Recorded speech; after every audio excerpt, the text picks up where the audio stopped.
Baik, selamat malam Bapak Ibu sekalian. Jumpa lagi dalam pengajaran KPKS Hieronymus. Malam hari ini kita akan mempelajari kembali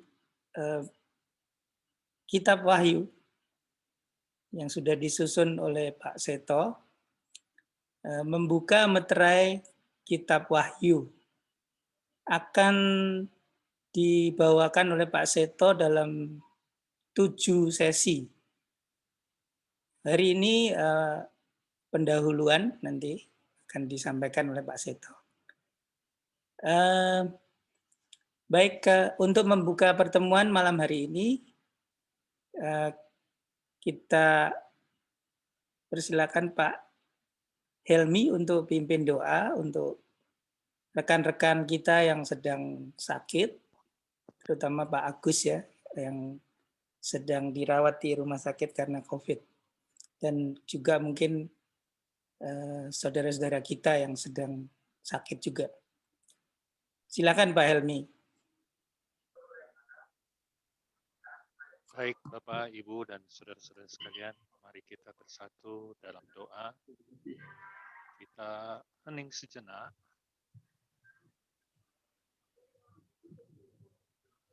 Dalam nama Bapa, Putra, dan Roh Kudus. Amin. Bapa yang ada di surga, kami ucap syukur atas segala kebaikan kepada kami ya Bapa. Kami dalam keadaan sehat, khususnya yang akan mengikuti pengajaran online ini. Ya Bapa, berilah pendengaran, penglihatan, hati yang benih, agar kami dapat merasakan, mendengarkan, mengikuti pelajaran dari Pak Seto. Untuk itu kami mohon Engkau sinari hati Pak Seto dengan kuasa-Mu ya Bapa. Putuslah roh-Mu padanya agar apa yang diajarkan itu semuanya sesuai dengan kehendak-Mu. Dalam kesempatan ini juga kami berdoa untuk teman-teman yang saat ini sedang sakit, sedang istirahat, sedang isoman. Ya Bapa, kami mohon uluran tangan-Mu agar Engkau memberikan yang terbaik pada mereka, agar lekas sembuh sesuai dengan kehendak-Mu. Ya Bapa, begitu banyak hal yang kami pelajari melalui peristiwa corona saat ini. Ya Bapa, agar kami lebih sabar dan lebih tabah menghadapi segala keadaan ini ya Bapa. Kami percaya Engkau dapat melenyapkan dalam jangka pendek ataupun jangka panjang semuanya sesuai dengan kehendak-Mu ya Bapa. Kami setia dan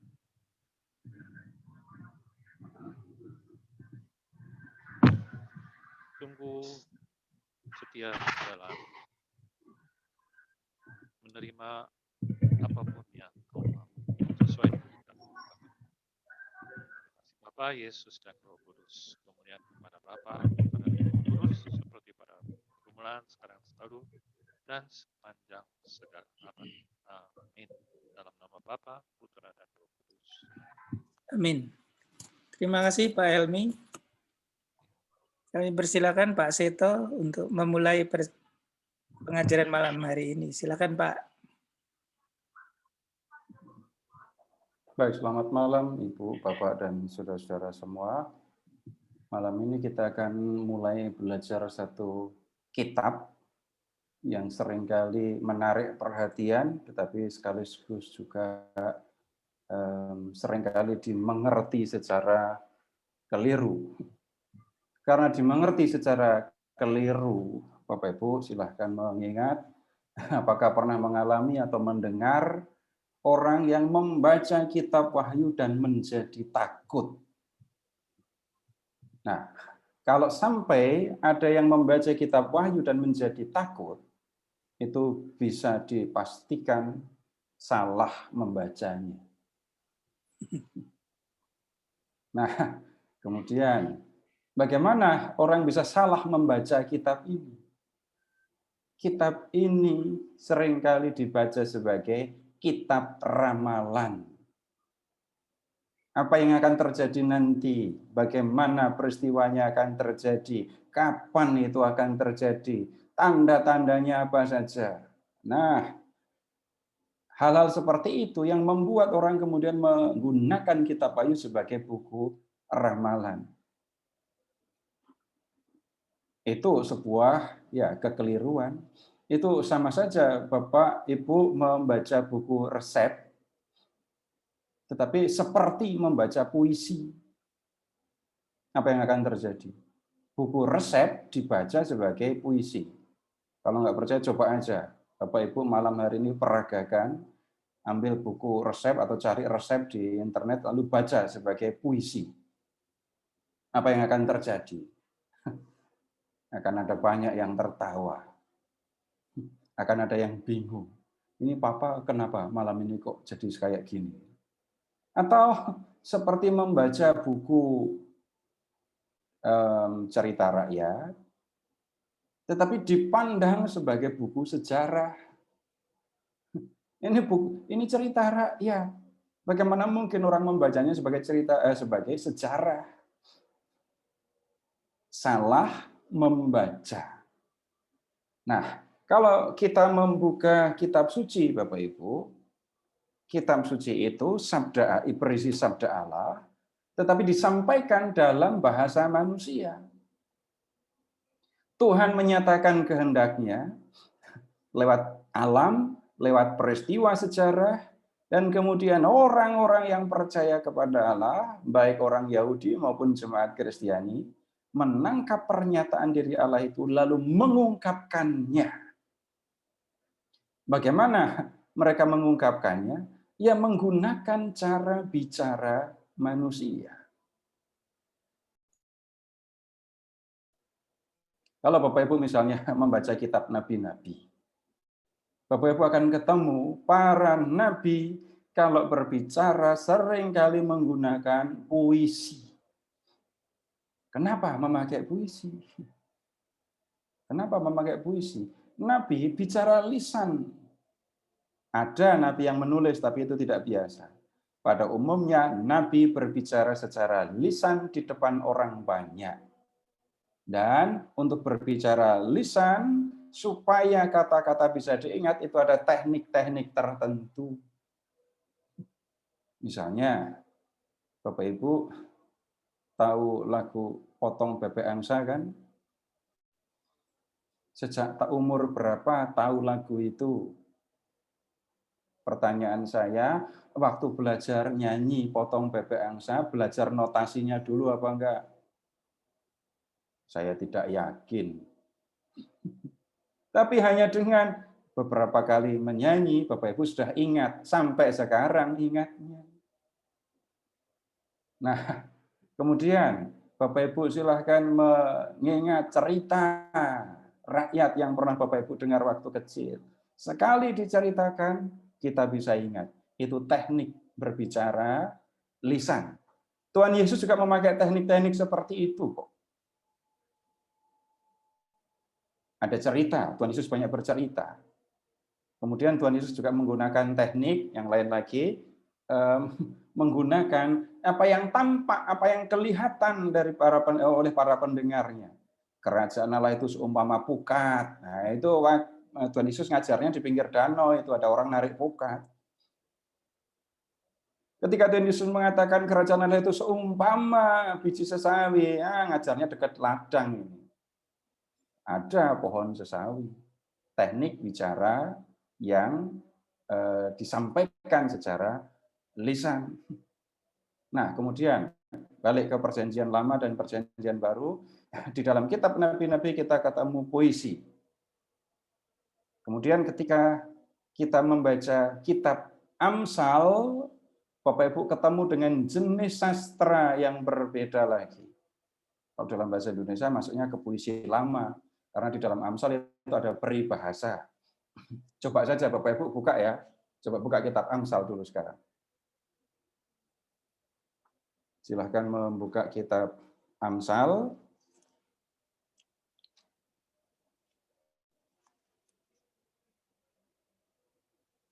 Kemudian silahkan ke bab 22. Ini sampai Bapak Ibu hafal nanti. Amsal 22.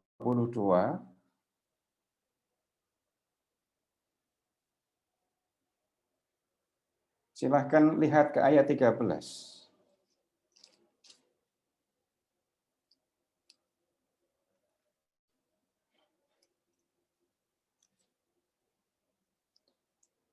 Si pemalas berkata, ada singa di luar, aku akan dibunuh di tengah jalan. Bapak Ibu tidak sedang membaca puisi, tidak membaca cerita, tidak membaca hukum, tapi Bapak Ibu membaca ini peribahasa. Si pemalas berkata, ada singa di luar, aku akan dibunuh di tengah jalan. Nah, kalau membaca peribahasa, nah sayangnya Bapak Ibu, waktu kita SD dulu tidak diajari cara membaca, tapi tidak diajari cara membaca peribahasa, tapi hanya diajari untuk menghafal peribahasa dan mengingat artinya. Harusnya membaca bagaimana? Pahami dulu harafiahnya. Pahami harafiahnya. Si pemalas berkata, orang yang malas itu bilang, di luar ada singa. Kalau aku keluar, lalu ketemu sama singa itu, aku akan dibunuh oleh singa itu. Karena itu, aku tidak akan keluar rumah. Di zaman kuno, tidak ada pekerjaan jadi blogger, tidak ada WFH. Kalau dulu orang bekerja itu ya ke ladang. Semua orang kalau bekerja keluar rumah. Hanya orang malas ini mengatakan di luar ada singa, nanti kalau aku keluar, aku dimakan singa. Sebenarnya apa yang dimaksudkan di dalam peribahasa ini? Bapak Ibu perhatikan sederhana saja. Orang malas itu suka mencari alasan dan tidak malu untuk menyampaikan alasan yang tidak masuk akal sekalipun. Yang penting tidak bekerja, menghindari kerja. Itu kalau membaca peribahasa. Coba kalau kita membaca puisi, kita lihat yang gampang ya. Silahkan ke kitab Nabi Yesaya sekarang, beralih ke Nabi Yesaya. Saya ambil contoh yang sederhana, yang gampang. Silahkan ke Yesaya bab 1.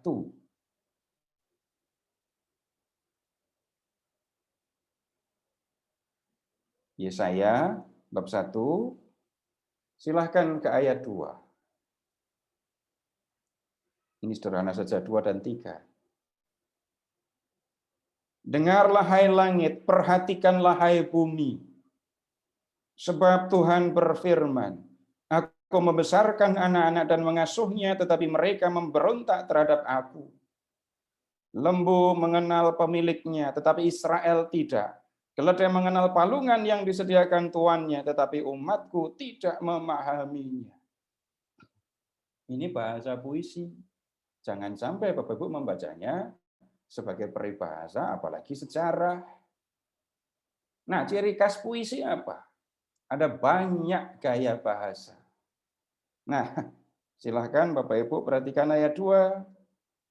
Yesaya bicara kepada siapa? Dengarlah hai langit, perhatikanlah hai bumi. Masa Yesaya teriak-teriak manggilin langit, langit dengerin, bumi dengerin. Ini personifikasi.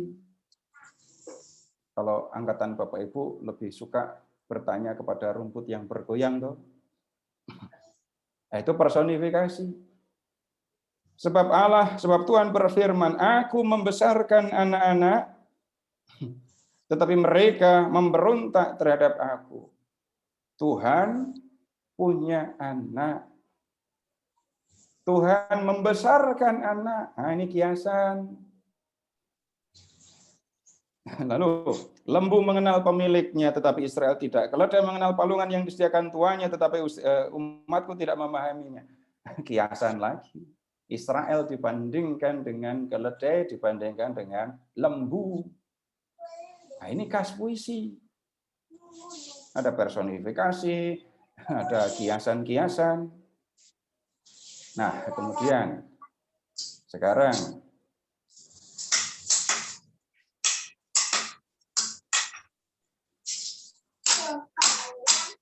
tunggu dulu ini Pak Narto atau Bu Ivon. Oh, sudah. Sekarang kita beralih ya.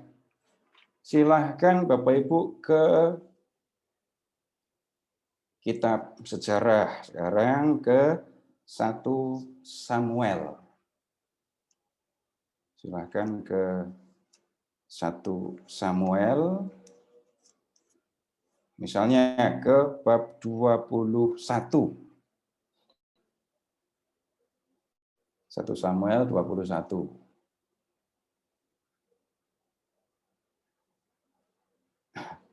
Kalau kita membaca kitab sejarah dari Yosua sampai Esther, bahkan di Deuterokanonika, Bapak Ibu ketemu dengan kisah, cerita. Ya. Dan kalau kita melihat 1 Samuel bab 21 ayat 1 sampai dengan 9, nanti ada cerita berikutnya ayat 22 ayat 6 dan seterusnya. Ini Daud lari dari Saul yang mau membunuh dia. Daud kelaparan. Dan kemudian Daud sampai pergi ke tempat suci di Nob. Yang jadi imam di situ namanya Ahimelech. Daud datang ke tempat itu minta makan. Tidak ada makanan selain roti kudus.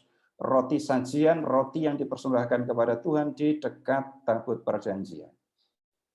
Lalu Daud makan, walaupun Daud tidak punya hak untuk makan sesungguhnya. Karena apa? Daud bukan imam, yang punya hak untuk makan itu para imam. Nah, kalau membaca cerita ini, Bapak Ibu ketemu dengan cerita. Kalau membaca cerita, Bapak Ibu pasti akan ketemu tokoh cerita. Nggak mungkin cerita kok nggak ada tokohnya. Nah, kemudian ada alur cerita. Daud lari dari Saul. Daud pergi ke Nob menemui Ahimelech. Daud minta makan dan diberi makan roti sajian. Nah, itu jalan ceritanya begitu. Kalau Bapak Ibu mendengar Tuhan Yesus mengajar, Tuhan banyak menggunakan cerita. Orang Samar yang murah hati, anak yang hilang, itu cerita.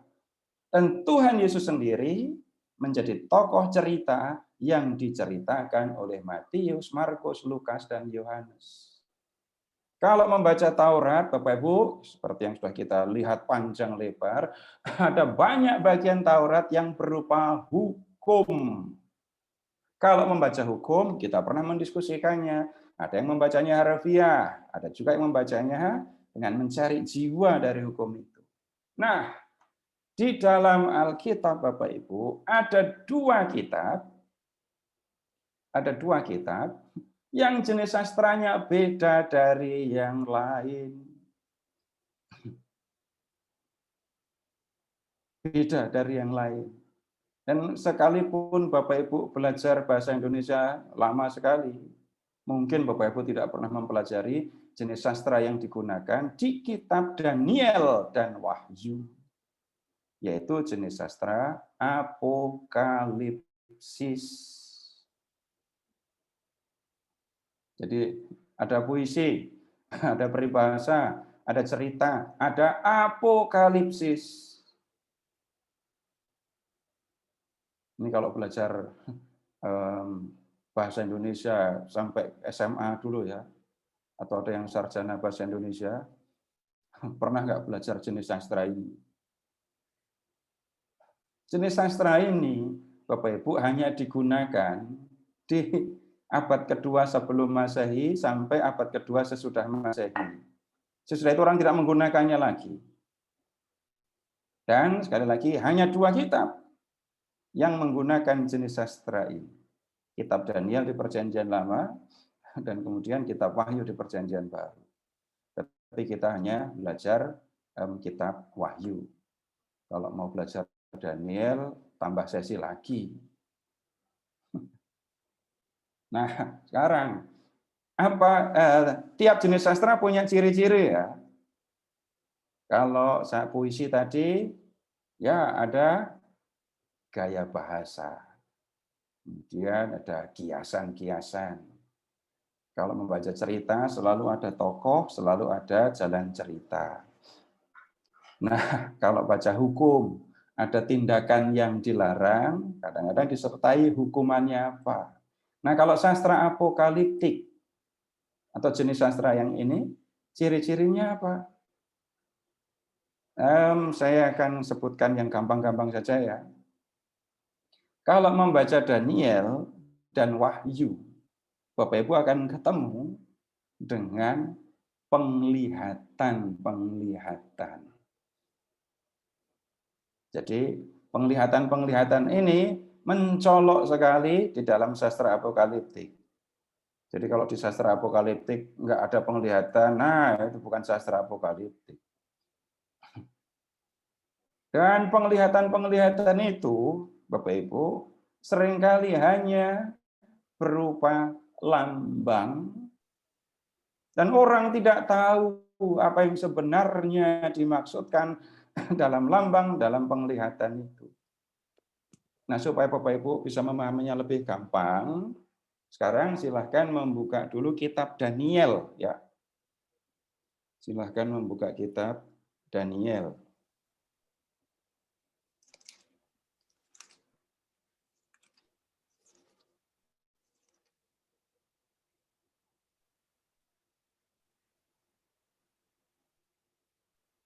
Nah, silahkan membuka bab 8.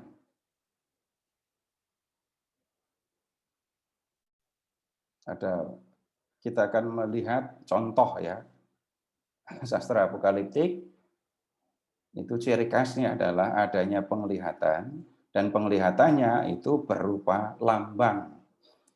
Baik, bab 8 dari ayat 1. Pada tahun yang ketiga pemerintahan Raja Belsyazar, nampaklah kepadaku, Daniel, suatu penglihatan sesudah yang tampak kepadaku dahulu itu. Nah, itu bab 7. Aku melihat dalam penglihatan itu, dan sementara aku melihat, aku berada di Puri Susan yang ada di wilayah Elam, dan aku melihat dalam penglihatan itu bahwa aku sedang di tepi sungai Ulai. Aku mengangkat mukaku dan melihat tampak seekor domba jantan berdiri di depan sungai itu.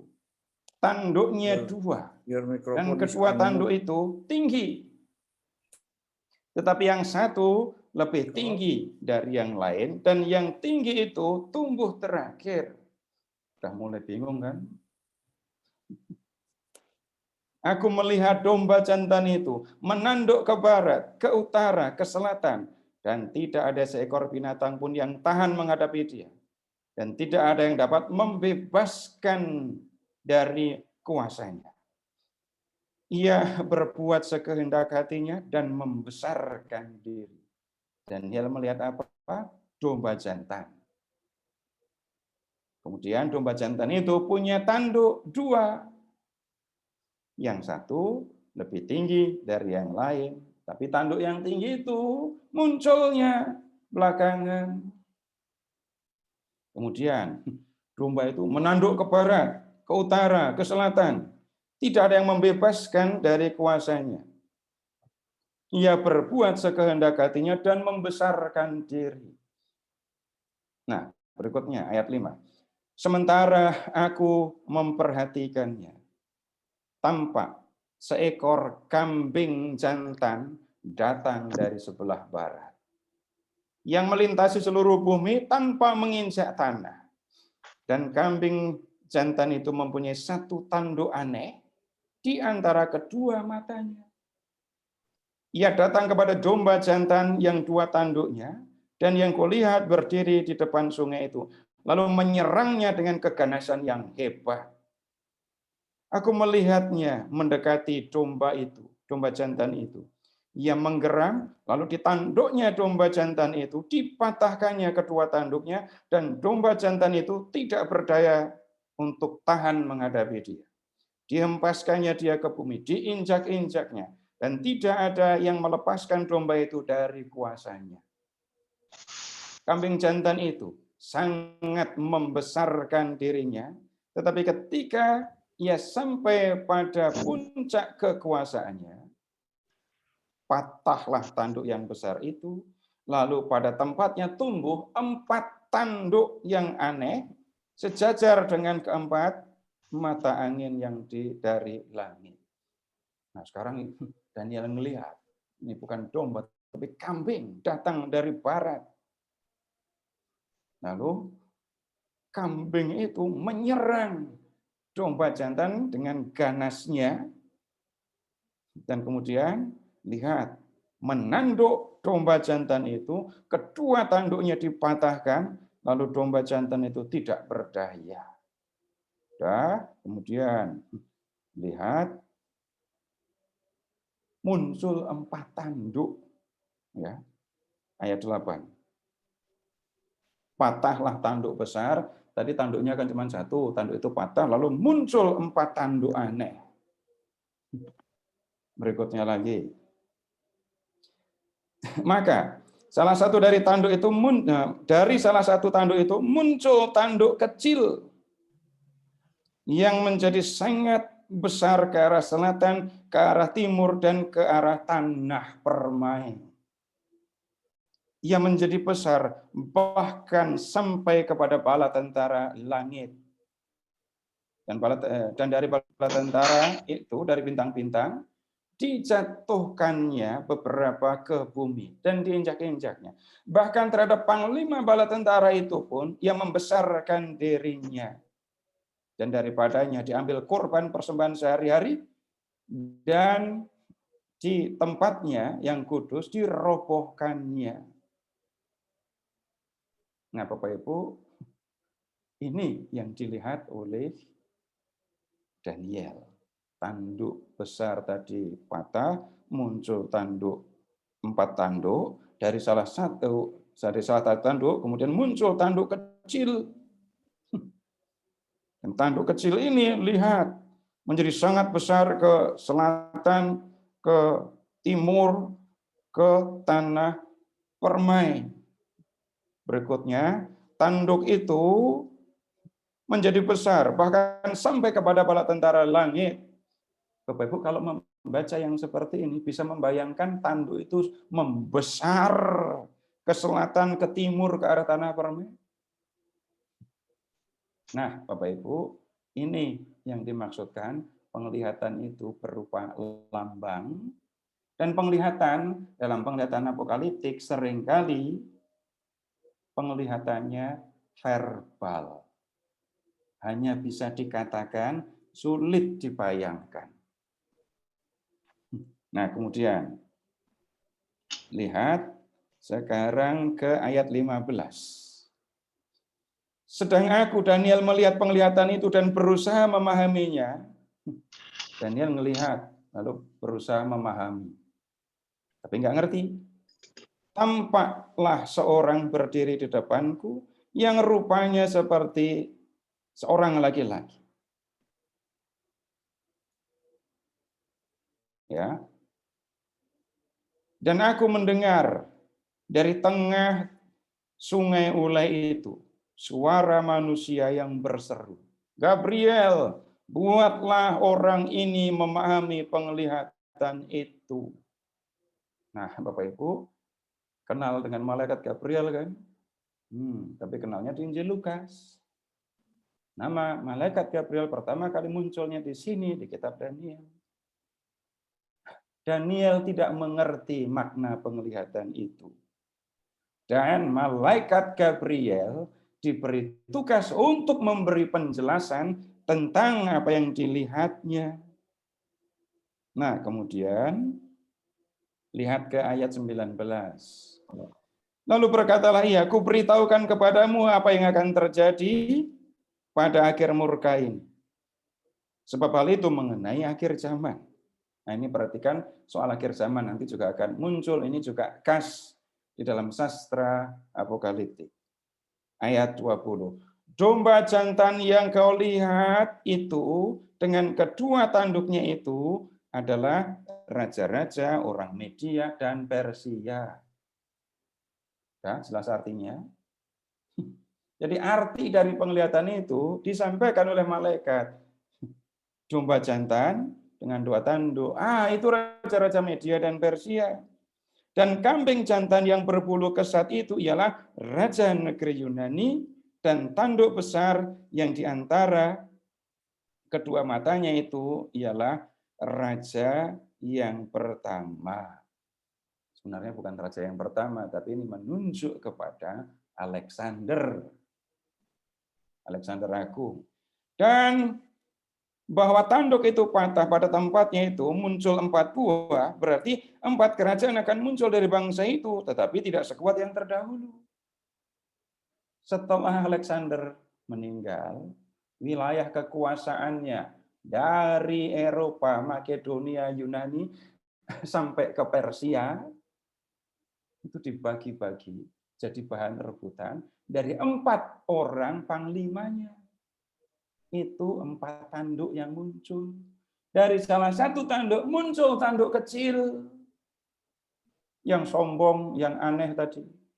Itu yang menganiaya jemaat Yahudi di abad kedua sebelum Masehi, seorang raja yang bernama Antiochus Epiphanes. Nah, Bapak Ibu, ini sekedar contoh ya. Hal yang khas di dalam sastra apokaliptik itu adalah penglihatan. Untuk memahami penglihatan itu, kita harus memperhatikan kata-kata dengan detail dan maknanya di dalam sejarah, di dalam peristiwa yang dialami oleh jemaat yang menerima kitab ini.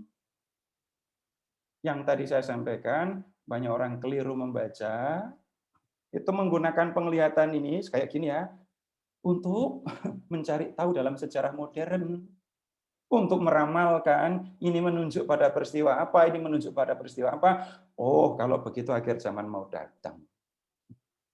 Nah, Bapak Ibu, bukan begitu kalau membaca sastra apokaliptik. Nah, berikutnya, hal yang kita perhatikan juga kalau membaca sastra apokaliptik. Kitab ini, kitab sastra apokaliptik, itu sering kali, atau bahkan memberikan tema yang sangat serius tentang akhir zaman. Kenapa tema akhir zaman menjadi sangat penting? Kita belajar saja dari dua kitab, Daniel dan Wahyu. 2 kitab ini muncul di zaman penganiayaan. Muncul di zaman penganiayaan. Kitab Daniel ditulis di pertengahan pertama abad kedua sebelum Masehi. Pada waktu itu, orang-orang Yahudi dianiaya oleh orang Yunani, Syria. Bapak Ibu, kita pernah mendiskusikannya waktu belajar kitab Makabi. Jadi penganiayaan bukan hanya secara fisik, psikis, tetapi juga dalam hal keagamaan. Dan penganiayaannya begitu serius. Sehingga begitu banyak orang mati.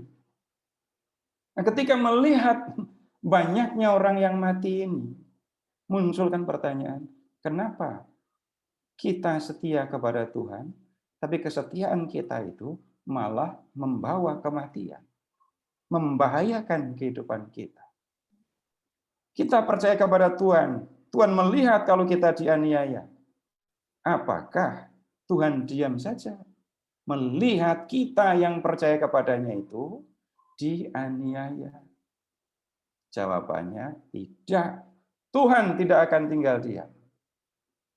ada saatnya nanti Tuhan akan menghancurkan dunia yang sudah dikuasai oleh kejahatan, dan Tuhan akan mendirikan dunia yang baru. Kalau membaca kitab Daniel, Bapak Ibu, ini disampaikan di bab 10 sampai bab 12. Akan ada perang besar dua kerajaan yang akan menghancurkan begitu banyak hal, tetapi jemaat orang-orang Yahudi yang tetap setia kepada Allah akan dilindungi oleh Mikael.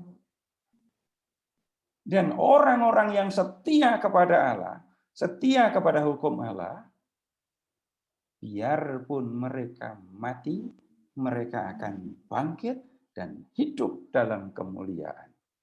Bapak Ibu bisa melihat itu di Daniel bab 12, 1-3. Di kitab Wahyu, Bapak Ibu akan menemukan hal yang kurang lebih sama. Nah, sekalian saja ya, kitab Wahyu muncul di zaman penganiayaan. Nah, sekarang saya akan mengajak Bapak Ibu untuk melihat soal penganiayaan itu. Saya tidak akan mengajak Bapak Ibu untuk membuka buku-buku sejarah. Saya hanya akan mengajak Bapak Ibu untuk membuka kitab Wahyu. Silahkan sekarang ke kitab Wahyu. Ya.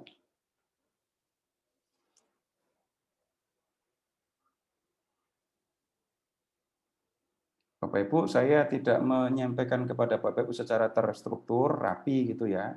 Tapi saya mengikuti alur pembicaraan yang semoga memudahkan kita untuk belajar. Silahkan Bapak Ibu ke kitab Wahyu dulu. Nanti saya akan meringkas lagi di bagian akhir ya, supaya lebih gampang.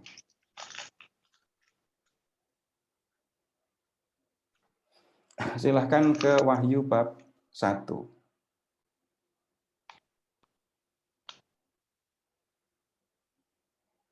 Lihat ke ayat 1.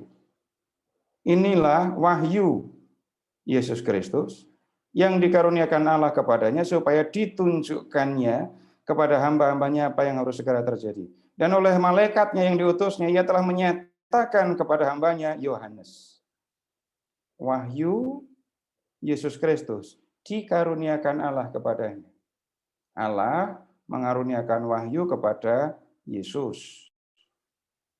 Yesus kemudian mengutus malaikatnya untuk menyampaikan wahyu itu kepada hamba-hambanya.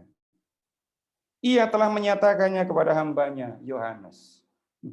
Jadi urut ya, Bapa kepada Yesus, Yesus kepada malaikat, malaikat kepada Yohanes. Lalu, lihat ayat 3, berbahagialah orang yang membacakan dan mereka yang mendengarkan kata-kata nubuat ini, dan yang menuruti apa yang tertulis di dalamnya. Yohanes kemudian menulis, tulisannya disampaikan kepada jemaat. Lihat sekarang ke ayat 4. Dari Yohanes kepada ke-7 jemaat yang di Asia Kecil, kasih karunia dan damai sejahtera menyertai kamu dari Dia yang ada, yang sudah ada, dan yang akan datang. Nah, 7 jemaat yang di Asia Kecil. Mana saja itu?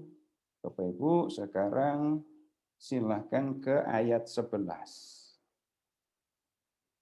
Silakan ke ayat 11.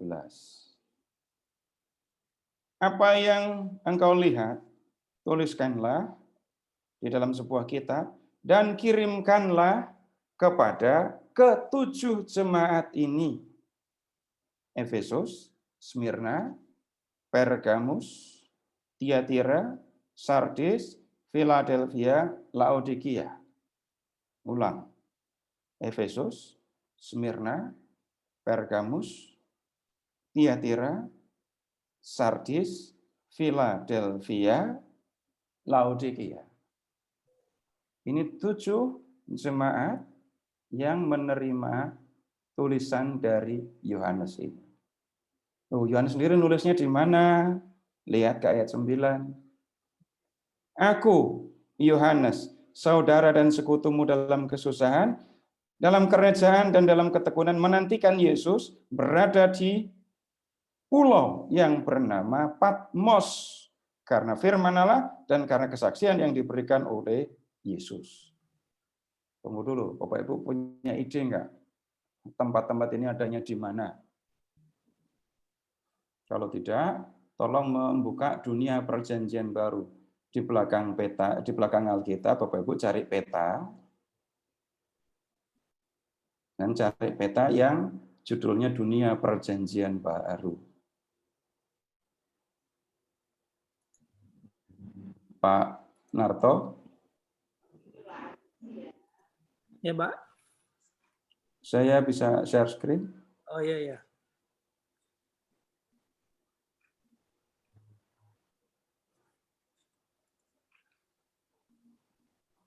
Ya, silakan, Pak.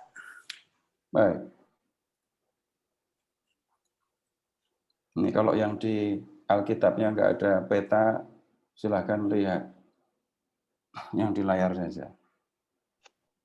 Kalau melihat peta modern, Bapak Ibu, ini semua masuk wilayah Turki ya.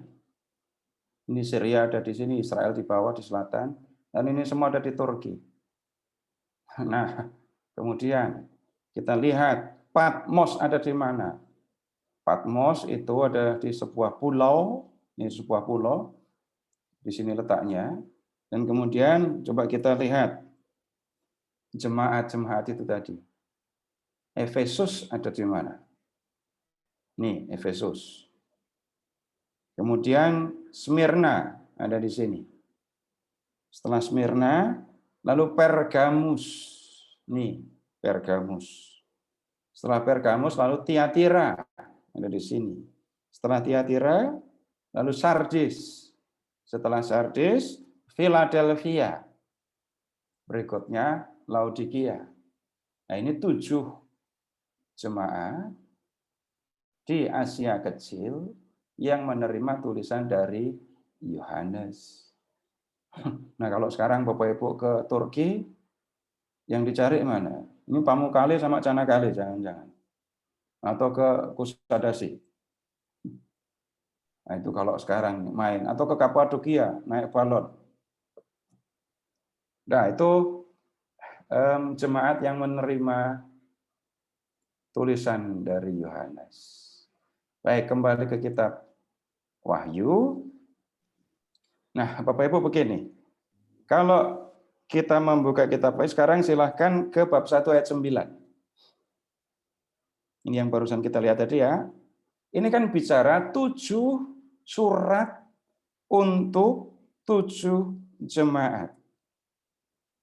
Lihat ke ayat 11 tadi ya. Apa yang kau lihat, tuliskanlah ke dalam sebuah kitab, kirimkanlah kepada ke-7 jemaat.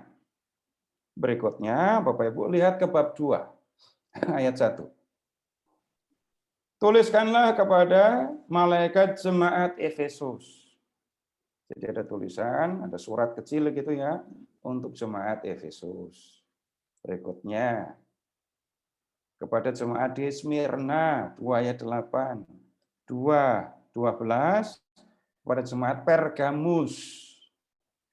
Lalu 18 kepada jemaat di Tiatira. Lanjut ke bab 3, ini jemaat di Sardis. 3 ayat 7, jemaat di Philadelphia. 3:14, ini kepada jemaat di Laodikia. Jadi Bapak Ibu mengingatnya dari bab 1 ayat 9, ya, bab 2, bab 3, itu 7 surat untuk 7 jemaat gitu ya. Nah, kemudian di bab 4 dan seterusnya Bapak Ibu akan ketemu dengan penglihatan-penglihatan. Lihat sekarang bab 4. Ini saya ajak Bapak Ibu untuk melihat dengan cara seperti ini supaya nanti kalau nyari teks lebih gampang ya. Bab 4. Nanti dari bab 4 sampai bab 22 itu ada banyak penglihatan. Tiap ahli membaginya beda-beda, tapi saya mengikuti pembagian bab 4 sampai 22 itu 10 penglihatan. Biar gampang mengingat ya, 10. 7 surat, 10 penglihatan. Nah, kita urutkan. Yang pertama, ini penglihatan yang pertama ya. Lihat ke bab 4 ayat 1. Kemudian daripada itu, aku melihat. Nah, ini penglihatan pertama, ada 24 tua-tua, 4 binatang. Lalu di bab 5, ada ini, anak domba yang menerima kitab dengan 7 meterai. Gulungan kitab dengan 7 meterai. Bapak Ibu, silahkan melihat begini saja dulu. Bab 5 ayat 7. Lalu datanglah anak domba itu dan menerima gulungan kitab itu dari tangan dia yang duduk di atas tahta. Tunggu dulu. Yang nerima itu anak domba. Nerima gulungan kitab. Nerimanya pakai apa?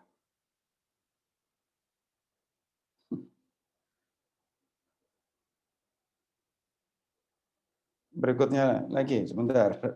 Tolong Bapak Ibu ke ayat 5, bab 5 ayat 5. Lalu berkatalah seorang dari tua-tua itu kepadaku, janganlah engkau menangis.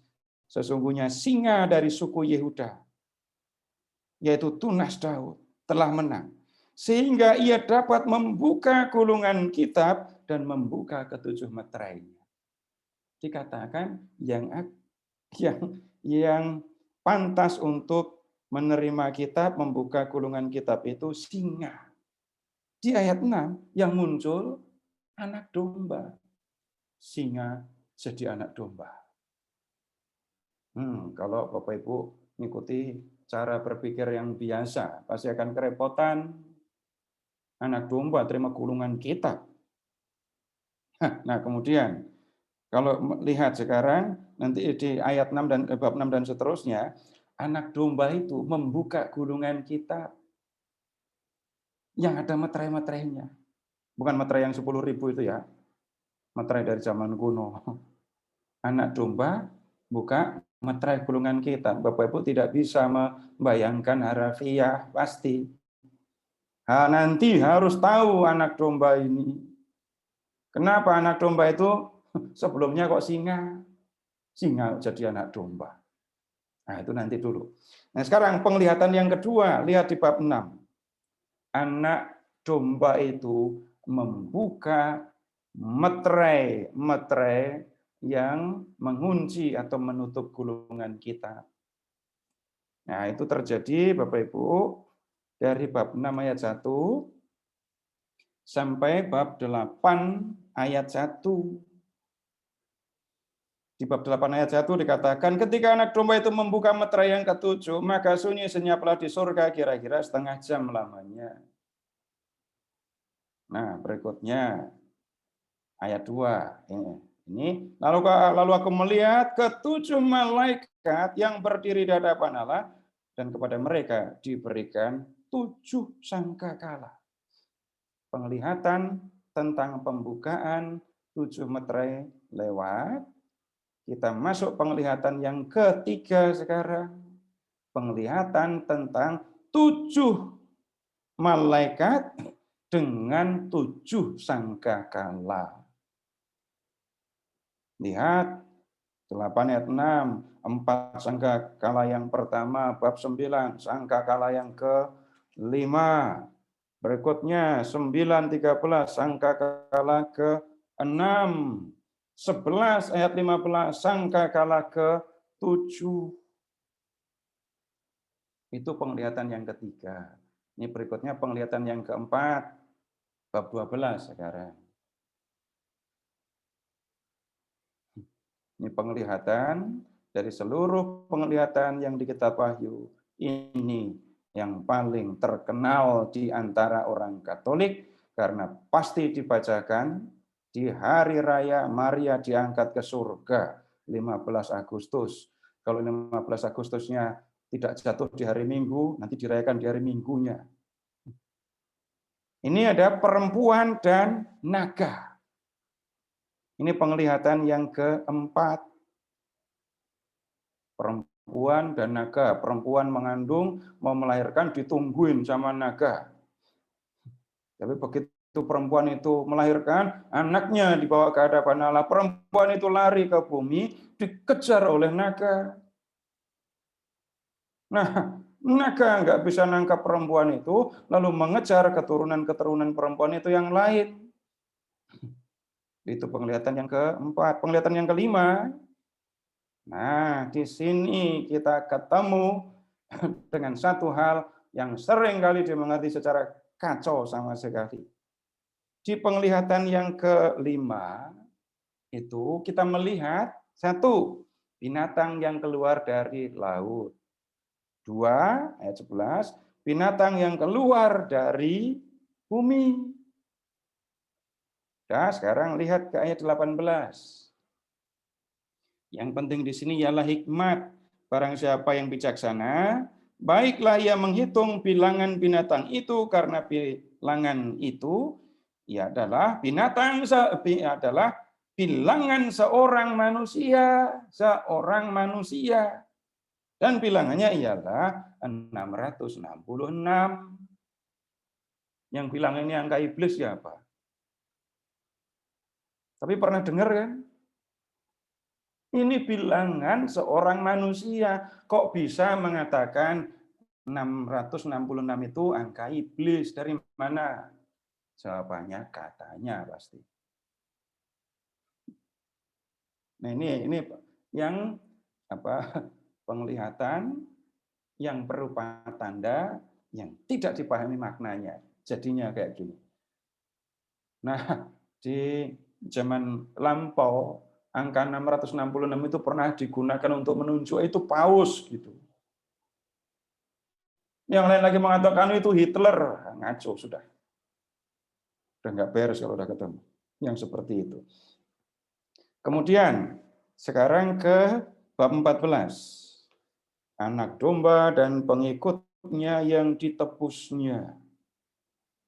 Nah, ini yang kelihatan, yang tampak adalah 144.000 orang.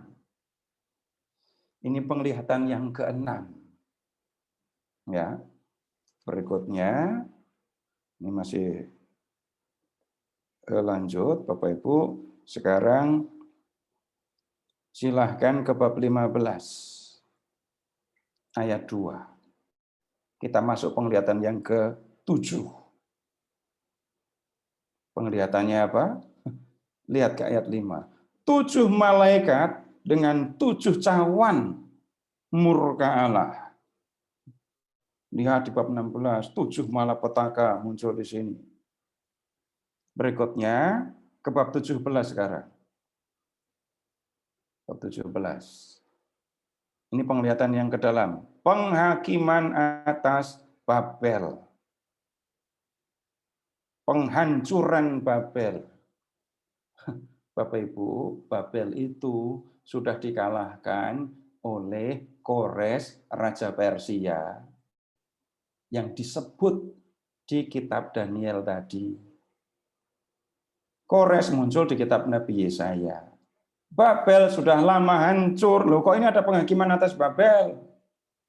Nah, ini nama samaran lagi. Wahyu itu memiliki banyak hal yang disembunyikan. Ada yang pakai lambang, ada yang pakai nama sindiran kayak gini.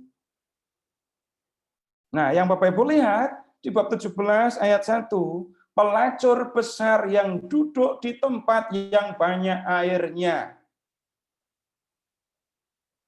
Nggak bisa Bapak Ibu pahami harafiah kan? Pelacur besar duduk di tempat banyak airnya.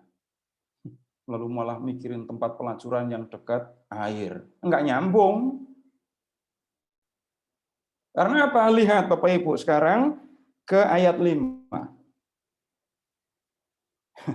Pada dahi pelacur besar itu tertulis suatu nama, suatu rahasia. Babel besar, ibu dari wanita-wanita pelacur. Kemudian ayat 6. Perempuan itu mabuk oleh darah orang-orang kudus dan darah saksi-saksi Yesus. Ini pasti bukan perempuan beneran. Lambang lagi. Nah, penghancuran atau penghakiman atas Babel itu disampaikan panjang ya, sampai bab 19 ayat 10. Lalu lihat sekarang 19 ayat 11. Kita ketemu di sini penglihatan yang ke-9. Penghancuran kejahatan. Nanti saya akan sampaikan ringkasnya jalan ceritanya ya.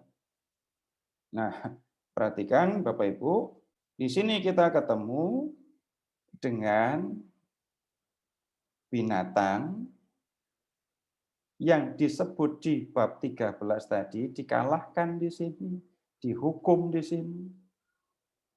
Berikutnya di bab 20 ayat 7, naga yang muncul di bab 12 tadi dihukum, dikalahkan di sini. Dan kemudian di bab 21 kita ketemu dengan penglihatan yang ke-10. Langit baru, bumi baru. Lalu kitab Wahyu diakhiri dengan penutup di bab 22 ayat 6 sampai ayat 21. Nah, ini tadi saya baru mengajak Bapak Ibu untuk melihat isi kitab Wahyu. Yang tadi saya mau ajak Bapak Ibu itu adalah melihat kitab apokaliptik itu muncul dalam situasi penganiayaan. Nah, sekarang kita lihat dalam kitab Wahyu unsur-unsur yang menampakkan penganiayaan. Caranya bagaimana Bapak Ibu? Silahkan ke Pergamus dalam surat-surat tadi ya. Dalam surat-surat tadi, silahkan ke bab 2 ayat 12. Di Pergamus, ini surat untuk kepada jemaat Pergamus. Tuliskanlah kepada malaikat jemaat di Pergamus. Terus ayat 13. Aku tahu di mana engkau diam, yaitu di sana, di tempat tahta iblis.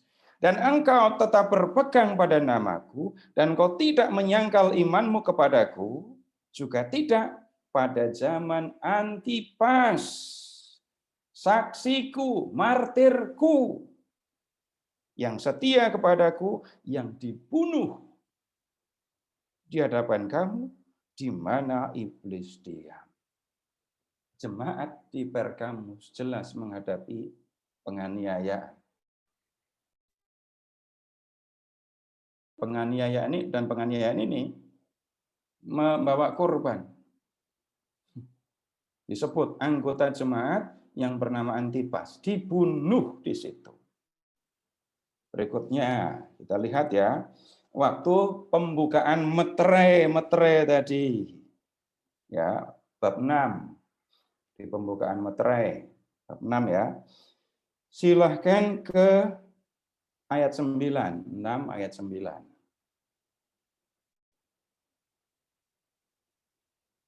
Dan ketika anak domba itu membuka meterai yang kelima, aku melihat di bawah mezbah jiwa-jiwa mereka yang dibunuh oleh karena firman Allah dan oleh karena kesaksian yang mereka miliki. Nah, Yohanes melihat jiwa para martir. Banyak orang yang sudah dibunuh karena kesaksian tentang Yesus.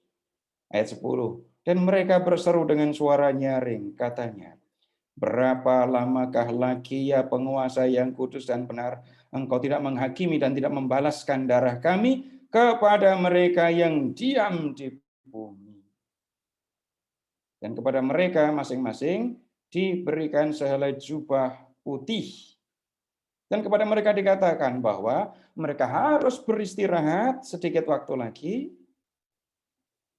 hingga genap jumlah kawan-kawan pelayan dan saudara-saudara mereka yang dibunuh sama seperti mereka. Masih akan ada pembunuhan anggota jemaat.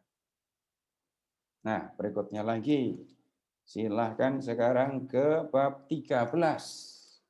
Penglihatan tentang dua binatang yang keluar dari laut dan dari darat, ya.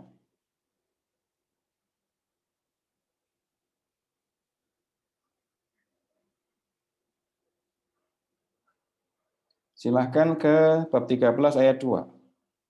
Ini binatang yang keluar dari laut, ya. Binatang yang kulihat itu serupa macan tutul, kakinya seperti beruang, mulutnya seperti singa.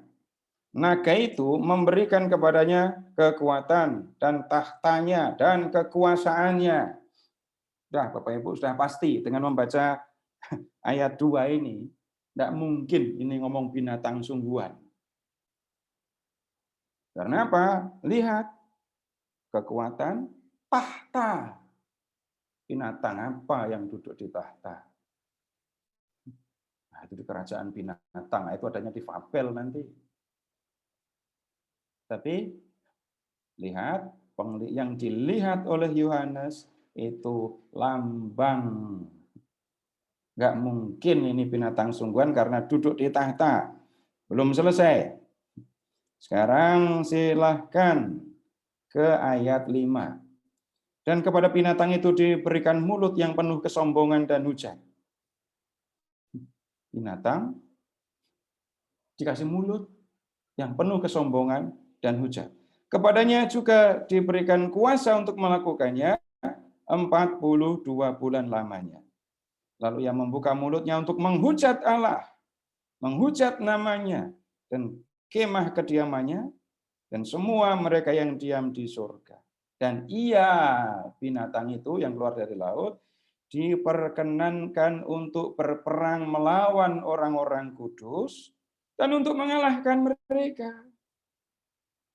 Berperang melawan orang-orang kudus, dan mengalahkan orang-orang kudus.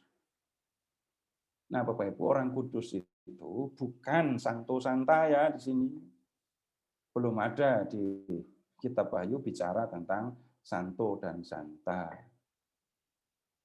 Lalu siapa? Kalau Bapak Ibu mengikuti teks-teks perjanjian baru seperti surat-surat Paulus, jemaat itu yang disebut orang-orang kudus. Anggota jemaat disebut juga orang-orang kudus. Dan sebutan itu masih kita gunakan sampai sekarang. Bapak Ibu termasuk orang kudus apa bukan? Kalau bukan, tolong dikoreksi. Aku percayakan Roh Kudus. Terus, gereja Katolik yang kota gereja atau bukan? Jadi Bapak Ibu kudus atau bukan? Atau gerejanya yang kudus, Bapak Ibu enggak kudus? Kacau lagi itu.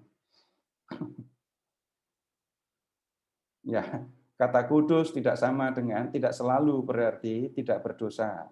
Itu hanya salah satu pengertian. Gedung gereja itu suci, tempat kudus. Apakah karena nggak pernah berdosa? Pasti bukan. Tapi karena Allah hadir di dalamnya. Tapi kalau gereja yang kudus, kalau kita masuk berlutut dulu, begitu tanda salib dulu itu, dijadikan aula karena paroki punya gedung baru untuk gereja, apakah Bapak Ibu akan menyebut aula itu aula kudus karena pernah jadi gereja?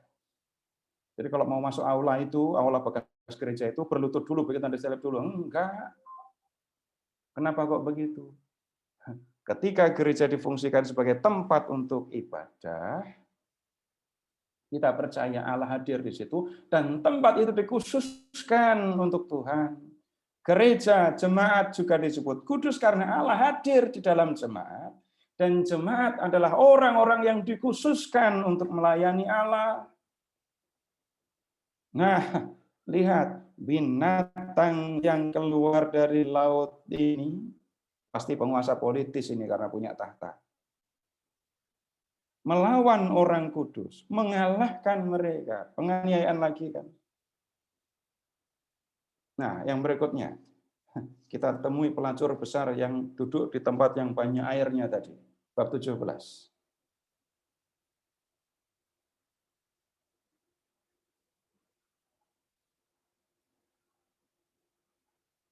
Lihat ke ayat 6. Dan aku melihat perempuan itu mabuk oleh darah orang-orang kudus dan darah saksi-saksi Yesus. Pakai harafiah, hitungan harafiah dulu, Bapak Ibu yang pernah mabuk karena minuman ya, bukan mabuk naik bis. Tolong diingat-ingat, waktu itu habis berapa banyak minum. Kalau cuma 1 sloki mabuk, itu bukan peminum.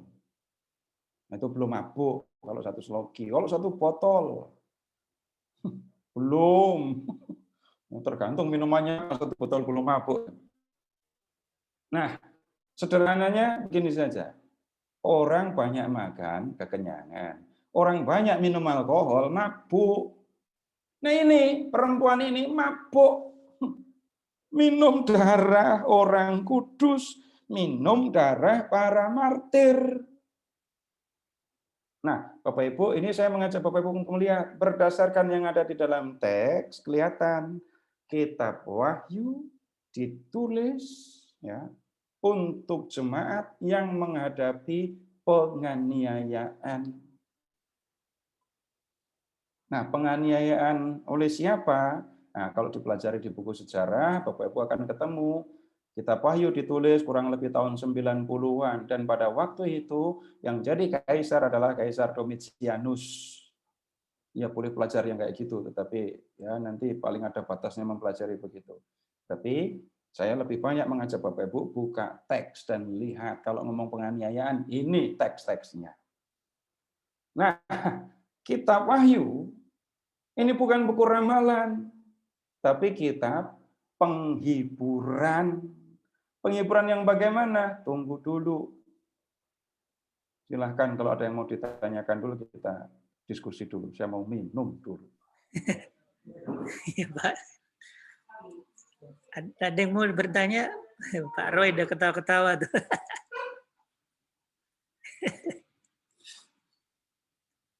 Ada yang mau nanya, Pak? Ibu, Bapak Ibu.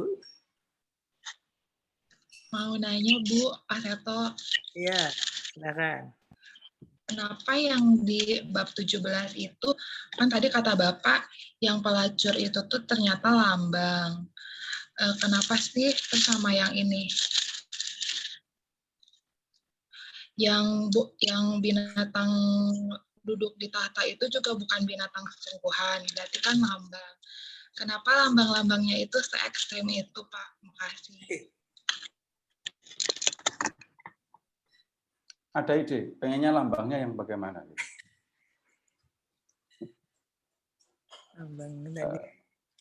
Begini, kalau kita berbicara lambang atau kiasan, itu kita pasti mengambil dari dunia tempat kita hidup. Pasti. Misalnya, kalau mendengar peribahasa itu ya, sebagai air di daun talas. Dari Bogor ini pasti ya, gitu ya. Nah, ambil yang lain. Berakit-rakit ke hulu, berenang-renang ke tepian, bersakit-sakit dahulu, bersenang-senang kemudian. Peribahasa ini pasti muncul di mana? Berakit-rakit ke hulu, berenang-renang ke tepian. Di daerah yang ada sungainya, dataran rendah tapi bersungai. Lain ladang, lain belalang, lain lubuk, lain ikannya. Dataran rendah, banyak kolam, banyak empang, banyak danau. Selak sekali merengkuh dayung 2-3 pulau terlampaui, pasti bukan dari Cilandak. Pasti dari orang laut yang biasa merengkuh dayung, yang ketemu dengan pulau, ketemu lagi dengan pulau. yang pasti bukan dari Indonesia. Banyak jalan menuju Roma. Nggak mungkin ini dari Indonesia. Tapi ini dari wilayah kekuasaan Roma, di mana satu kota dengan kota lain, di seluruh wilayah jajahan Roma, dihubungkan dengan jalan. Jadi dari dunia yang nyata. Nah, kalau kita Wahyu menggunakan kiasan-kiasan, kok kiasannya kok aneh-aneh? Sumbernya dari mana? Dari dunia yang ada di sekitar penulis. Nah, penulis hidup di dalam dunia Yahudi, Romawi, Yunani. Orang Yahudi yang tahu persis perjanjian lama. Bapak Ibu kalau membaca kitab Wahyu, perhatikan ya, di ayat referensi itu paling banyak dibandingkan dengan kitab-kitab lain di perjanjian baru. Kitab Wahyu mengambil paling banyak acuan ya dari teks-teks perjanjian lama. Ide misalnya tentang binatang-binatang yang seperti itu, tentang binatang-binatang itu. Kalau Bapak Ibu membaca kitab Daniel, langsung tahu, ini idenya pasti dari Daniel ini. Kalau bicara tentang pelacur, tunggu dulu. Di perjanjian lama, persundalan itu digunakan untuk menggambarkan penyembahan berhala. Kalau kita belajar kitab Nabi Hosea, sederhana saja mengingatnya, Hosea bab 1 ayat 2. Pergilah, kawinilah perempuan sundal dan peranakkanlah anak-anak sundal, sebab negeri ini sudah bersundal hebat dengan membelakangi Tuhan. Negeri kok bersundal? Menyembah berhala. Menyembah berhala. Israel itu seperti istri, Yahweh seperti suami. Dewa-dewi digambarkan seperti laki-laki lain. Israel tidak hanya menyembah Yahweh, tapi juga menyembah dewa-dewi, dewa-dewi. Israel sekalipun punya istri berlaku seperti seorang pelacur. Dari situ, baik kitab Hosea, Yeremia, Yeskiel menggunakan kiasan itu. Kitab Wahyu menggunakan gagasan atau gambaran yang sama. Pelacur, pelacuran, persundalan, bicara tentang penyembahan berhala. Ya, jadi gagasan, gambaran diambil atau lambang diambil dari dunia yang melingkupi penulis. Ya, begitu. Dari chat ada pertanyaan Pak dari Asteria. Bab 17 ayat 6 itu bagaimana maksudnya? Saya bacakan Pak ya. Dan aku melihat perempuan itu mabuk oleh darah orang-orang kudus dan darah saksi-saksi Yesus. Dan ketika aku melihatnya, aku sangat heran. Waktu saya jelaskan tadi belum terjawab ini. Sama ya Pak. Hah? Pertanyaannya barusan atau sudah tadi, Pak? Barusan ini. Enggak, ini sudah terjawab ini loh. Oh iya.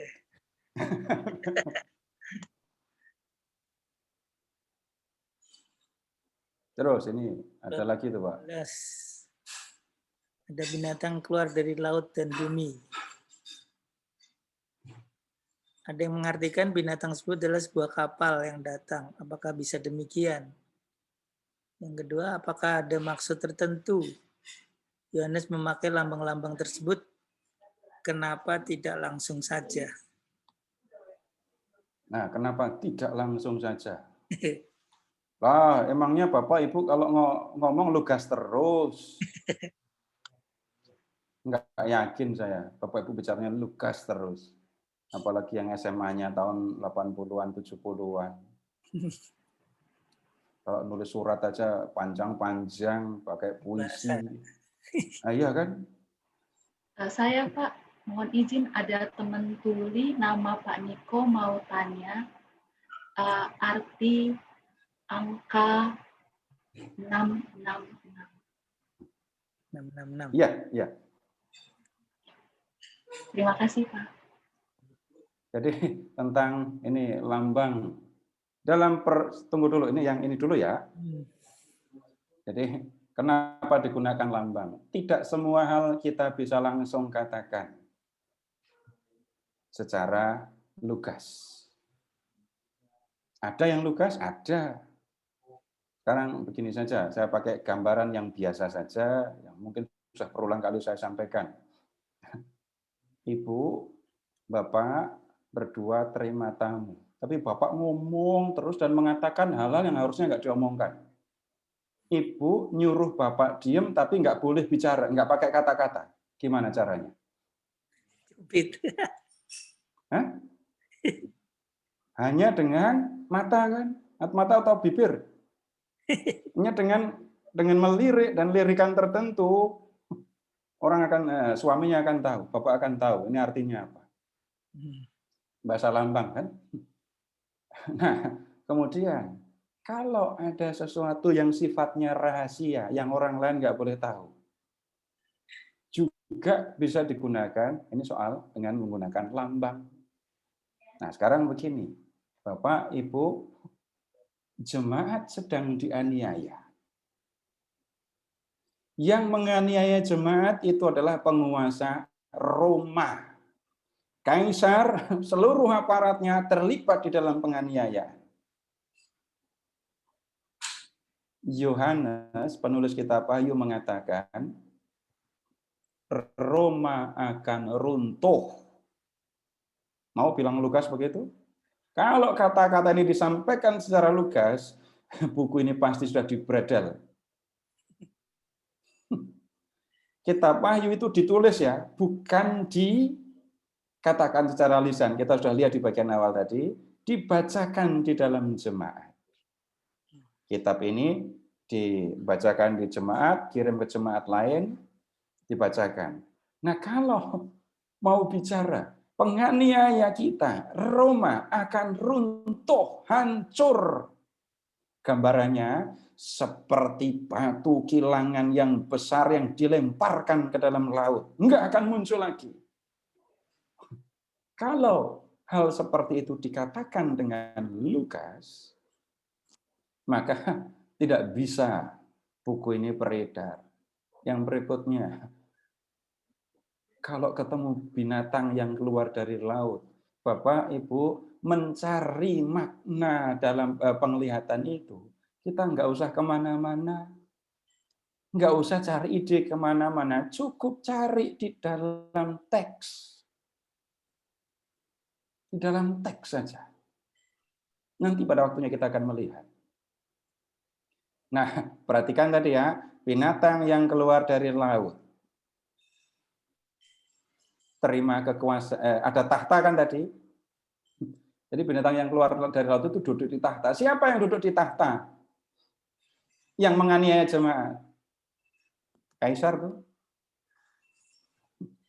Masa nanti kitab Wahyu mau mengatakan kaisar akan dilemparkan ke dalam api yang menyala-nyala, ke dalam lautan api.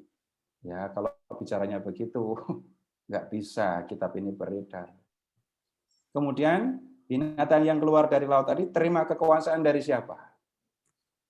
Dari naga kan? Padahal naga di bab 12 itu siapa? Iblis. Kaisar terima kekuasaan dari setan. Jadi yang mempengaruhi kaisar, yang menggerakkan kaisar siapa? Setan. Bukan serem kalau begitu.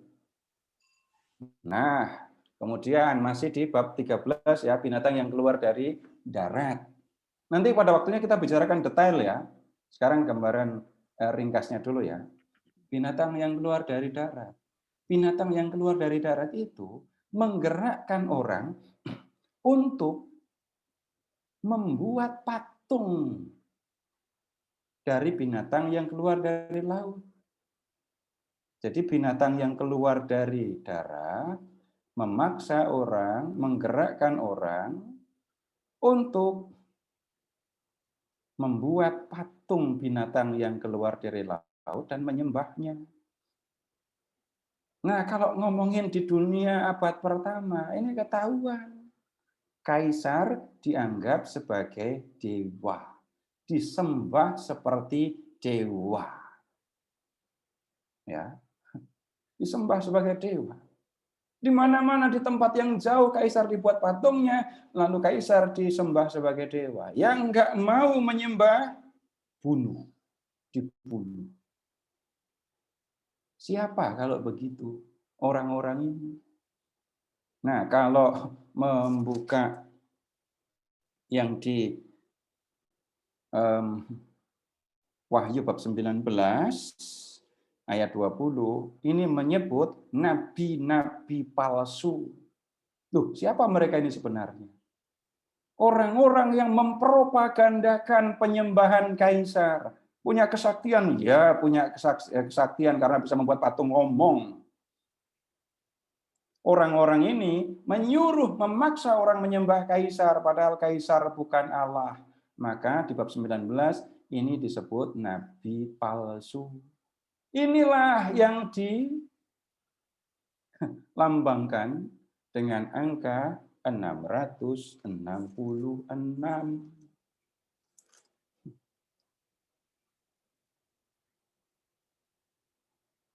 Nanti kita akan tunggu dulu supaya menjadi lebih jelas. Ini kita ke bab 13 ya.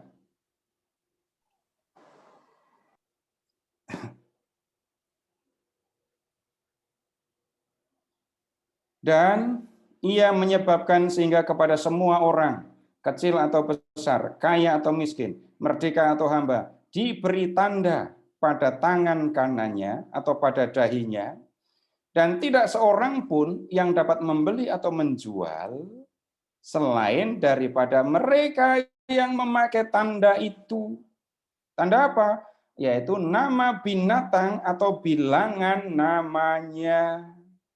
Tunggu dulu, saya melakukan kesalahan ini tadi. Jadi tanda itu, nama binatang atau bilangan namanya. Bilangan siapa? Oh, ternyata bukan bilangan, bukan para nabi palsu. Tapi para nabi palsu membuat orang-orang mengenakan tanda. Tanda ini ada berupa bilangan yang menunjuk binatang yang keluar dari laut. Jadi 666 itu menunjuk kepada binatang yang keluar dari laut. Terus kenapa kok angkanya 666? Nah, Bapak Ibu tahu angka-angka penting kan? Kenapa? Pada nggak suka angka 4?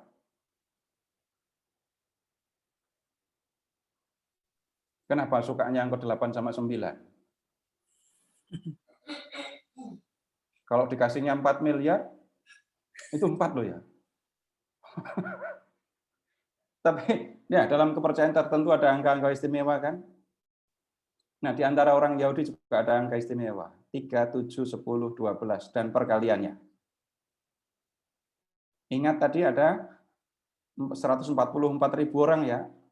144, 12 kali 12 kali 10 kali 10 kali 10. 7 itu angka sempurna. Kalau 6, enggak sempurna. Enggak sempurna 3 kali, sama sekali tidak sempurna. Kaisar bukan tokoh, bukan pribadi yang layak disembah, karena dia tidak sempurna. Yang layak disembah hanya Allah. Nah, begitu ya. Pak Seto, saya mau nanya ya Pak. Jadi yang Pak Seto katakan itu, yang dari lambang 666 dan sebagainya itu hanya melambangkan dari masa lalu, di mana zaman Roma dan di mana Kaisar dan sebagainya, tidak mengantisipasi kepada nanti zaman nanti atau sebagainya, tapi masa lalu saja gitu. Apakah itu yang dikatakan? Iya. Jadi yang 144.000 orang yang hidup itu maksudnya dari melambangkan yang masa lalu. Di gimana maksudnya?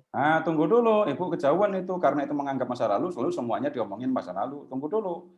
Nanti satu demi satu itu belajarnya ya. Tidak semua saya selesaikan sekarang. Kita 7 sesi. Kalau semua saya selesaikan dalam 1 sesi, lalu yang 6 sesi saya ngapain nanti? Nah, sekarang begini, Ibu, saya jawab secara umum dulu ya. Ini sekali kan kita, ini tanya jawab saya hentikan, saya menanggapi sekaligus menyampaikan soal berikutnya. Bapak Ibu, kitab Wahyu tadi ditulis untuk siapa? Jam 7 jemaat di Asia Kecil. Dan 7 jemaat itu sedang menghadapi penganiayaan. Ya. Bagaimana mungkin bicara tentang akhir zaman yang tahun 2000 aja belum datang? Kitab Daniel juga sudah berbicara tentang akhir zaman. Dan Daniel mengatakan akhir zaman itu terjadinya sebelum Masehi. Kalau ada perang besar dari 2 kekuasaan, lalu itu akhir zaman. Di kitab Wahyu juga ada gambaran tentang akhir zaman. Perang besar di Megiddo. Bapak Ibu lebih kenal dengan Armageddon. Perang besar, tentara langit lawan kekuasaan jahat. Akhir zaman. Perang suci zaman akhir.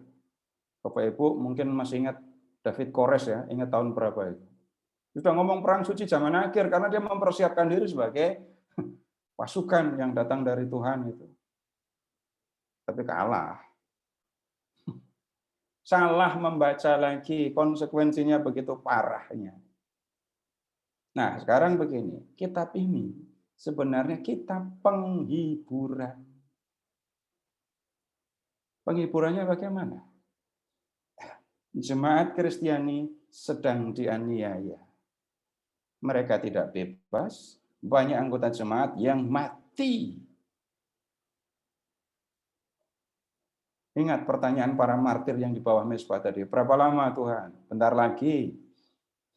Masih ada teman-temanmu yang akan dibunuh, tapi sabar aja, tunggu dulu. Kenapa? Justru karena percaya kepada Yesus kami dianiaya dan banyak di antara kami yang mati. Apakah Tuhan diam saja melihat kami menghadapi penganiayaan dan pembunuhan yang dahsyat seperti ini? Tuhan melalui penulis kitab Wahyu ya menyampaikan jawaban. Jawabannya bagaimana? Tuhan tidak tinggal diam. Kamu harus sadar dulu.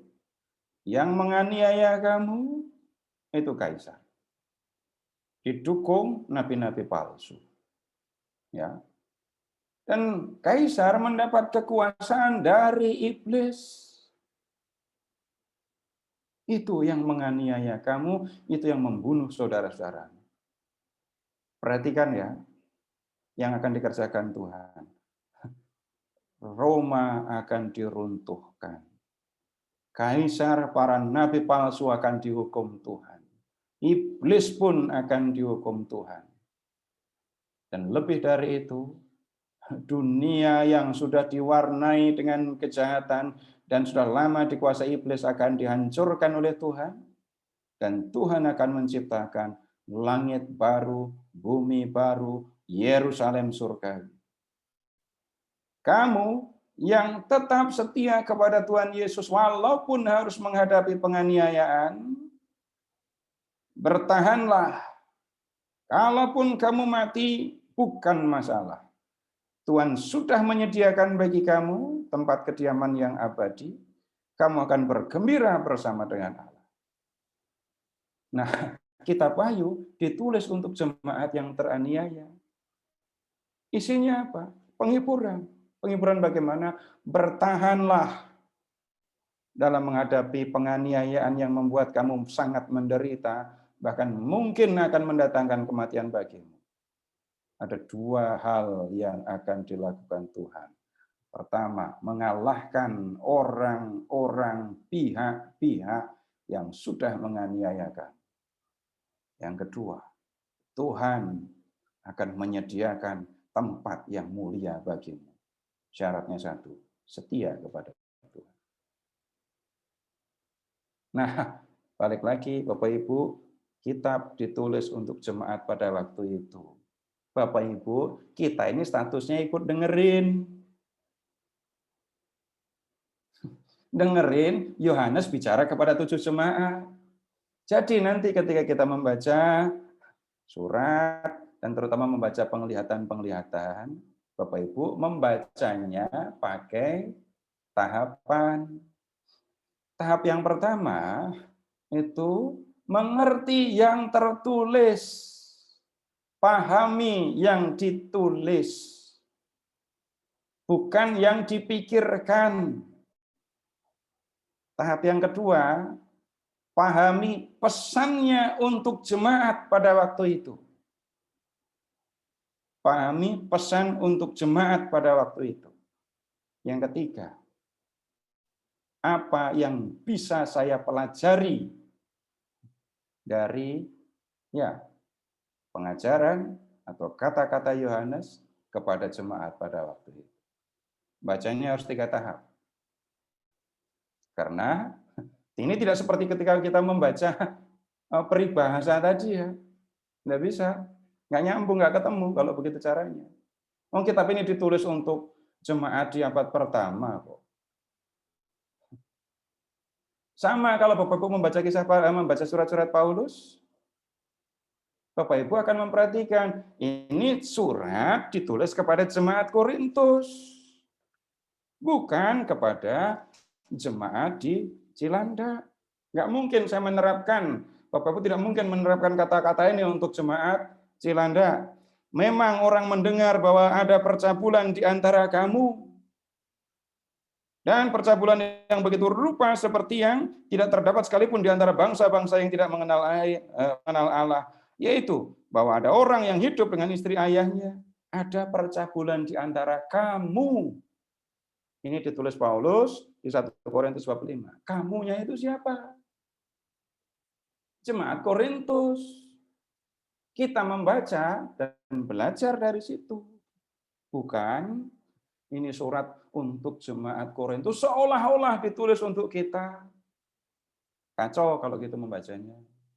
Jadi nanti ketika kita membaca kitab Wahyu, kita akan melakukannya dengan cara seperti itu. Pahami yang ditulis, pahami pesannya untuk jemaat pada waktu itu, dan kemudian pelajari maknanya, pesannya untuk kita sekarang. Jadi Bapak Ibu, balik lagi ya, kitab Wahyu memang menunjuk bicara tentang akhir zaman. Itu memang salah satu ciri sastra apokaliptik yang tadi saya sebutkan.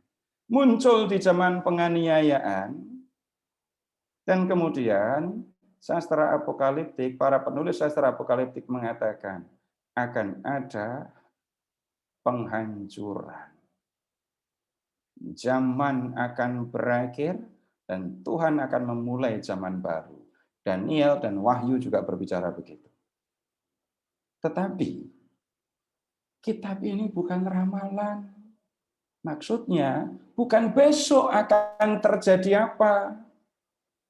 Bagaimana akan terjadi, kapan akan terjadi. Wahyu, Daniel, sastra apokaliptik tidak bicara begitu. Tetapi yang mau disampaikan apa? Sekarang kamu harus bagaimana menghadapi penganiayaan yang mungkin bisa mencelakai kamu. Sekarang kamu harus bagaimana menghadapi penganiayaan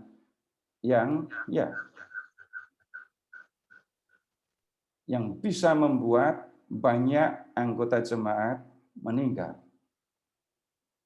Jadi ini sekaligus menjawab pertanyaan Bu Gilian tadi ya. Jadi cara membacanya begitu Ibu, bukan ini yang ini dulu ini siapa, ini dulu siapa, bukan begitu. Tetapi kitab ini isinya pesan untuk orang di zaman itu. Pesannya apa? Nanti kita lihat bagian demi bagian. Agak repot kalau menjawab 4.000 itu siapa? Belum selesai. 2 saksi itu siapa? 42 bulan itu kapan? Yang seperti itu akan repot kalau pikirkan satu demi satu, tapi kita Baik. harus melihatnya secara menyeluruh. Baik, terima kasih Pak. Ya. Nah, begitu Bapak Ibu. Dan untuk pertemuan berikut silahkan membaca Wahyu bab 2 dan bab 3. Baik, Ya, begitu ya. baik Pak Seto. Terima kasih banyak malam hari ini sudah memberikan gambaran kitab Wahyu pada kita semua. Pertemuan berikutnya akan kita bahas lebih detail ya Pak ya, satu persatu, ya pelan-pelan. Baik Bapak Ibu sekalian, ketemu lagi minggu depan. Nanti kita tutup pertemuan malam hari ini dengan doa yang akan disampaikan oleh Pak Helmi. Silakan Pak. Baik, kita bersatu dalam doa, dalam nama Bapa, Putra, dan Roh Kudus. Amin. Bapa yang ada di surga, kami ucap syukur atas segala kebaikan kepada kami ya Bapa. Khususnya pada malam hari ini, kami mendapatkan pengajaran tentang surat Wahyu, meski pendahuluan ataupun pengantar buat kami dari Pak Seto, tetapi kami merasa sukacita bahwa kita dibukakan sedikit demi sedikit untuk mengenal tentang surat Wahyu. Ya Bapa, kami mohon berikan kesehatan kepada kami, khususnya kepada Pak Agus yang saat ini sedang sakit. Kami mohon dengan kuasa-Mu, tumpangkanlah tangan-Mu agar beliau dapat lekas sembuh dan dapat mengikuti pelajaran dari Pak Seto. Dan juga kepada yang lain-lain yang saat ini sedang isoman maupun sedang dalam perawatan, juga kami mohon Engkau berikan uluran tangan-Mu, kuatkan kekuatan mereka, tingkatkan imun mereka agar mereka kuat menghadapi virus corona. Ya Bapa, Yesus, ya Roh Kudus, sebentar lagi kami akan istirahat. Dan kita akan segarkan tubuh kami untuk menyongsong esok hari. Terima kasih Bapa, Yesus, dan Roh Kudus. Sekali lagi, kemuliaan kepada Bapa, Putra, dan Roh Kudus, seperti pada permulaan, sekarang, selalu, dan sepanjang segala abad. Amin. Dalam nama Bapa, Putra, dan Roh Kudus. Amin. Terima kasih Pak Helmi. Thank you, Helmi. Terima kasih Pak Seto, Bapak Ibu sekalian. Terima kasih Pak. Terima kasih, Terima kasih Pak. Pak. Terima kasih Terima kasih, Pak Pak. Sunarto. Terima kasih Ya, Bu terima Ibu. kasih Bapak Ibu semua. Selamat malam. Thank you semuanya. Selamat malam. Selamat Ya, saya istirahat. pamit ya. Elda, terima kasih. Thank you. Terima kasih. Thank you, Pak. Terima kasih Bapak Ibu. Terima kasih, Romo. Yvonne, ya, Ya. semua.